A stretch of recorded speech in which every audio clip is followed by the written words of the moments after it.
Welcome to this edition of Michael's Weekly Perspective Podcast. This is podcast episode 65. In this podcast, I'm going to pay a tribute to the last and past Soviet leader. That is all for this edition of Michael's Weekly Perspective Podcast, and stay tuned. Hello, it's so great to be back with you once again on another episode of Michael's Weekly Perspective Podcast. This is podcast episode 65. First of all, if you would like to get hold of this podcast, you can send an email to me at munnmichael68@gmail.com.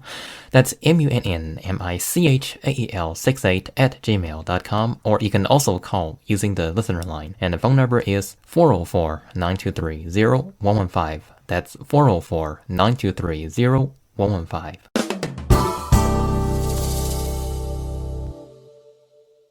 Can't you believe September is here?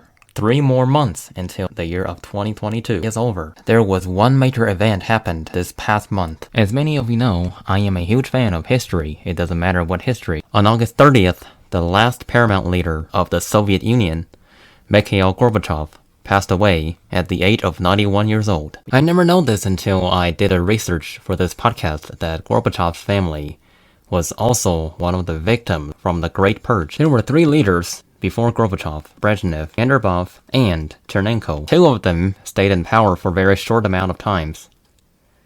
I know that in 1982, Brezhnev passed away after being in power for 18 years.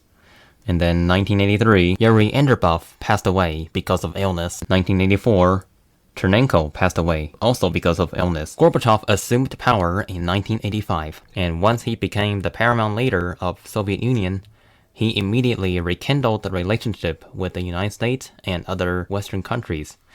In addition to rekindle the relationship with the United States and other Western countries, he also withdrew soldiers from Afghanistan. And according to my research, this was equivalent to the Vietnam War in Soviet Union.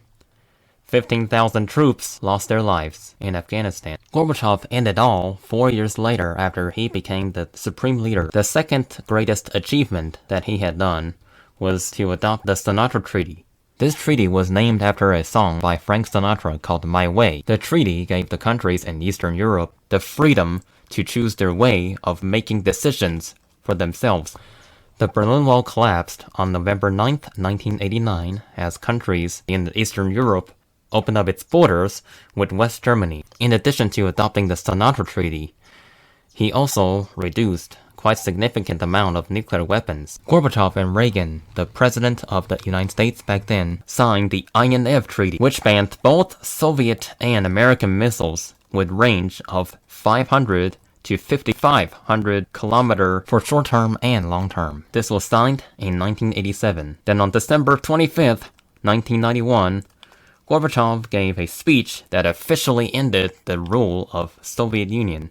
It took me a long time for me to get this podcast produced and published. The reason why I took this long was because I want to make sure my information is correct. This is my first time doing history-related podcast. Before I moved to the United States, I used to think that communism was the best and greatest political system in the world because of the brainwash and propaganda that I was being taught in school. Until these 2 recent years, I witnessed how the Chinese government treated their citizens during the COVID-19 pandemic. Those people in China never got enough food to eat during the lockdown, and they weren't also not being noticed prior to the city going under lockdown. In addition to that, they have to get tested every day, and besides getting tested, the door of each apartment was also being welded, so this way they claimed they can prevent the virus from spreading. But it is completely the opposite. This could not happen if China is a democratic country. The collapse of the Soviet Union was a great achievement that Gorbachev made for the world. If the Soviet Union isn't collapsed today, I don't know what is the world going to be like right now. Anyway, this is it for this edition of Michael's Weekly Perspective Podcast. If you have any questions or comments, please feel free to send an email to me at munnmichael68@gmail.com. That's munnmichael68@gmail.com. You can also give me a call at 404-923-0115. That's 404-923-0115. Thanks for listening to this edition of Michael's Weekly Perspective Podcast, and have a nice day.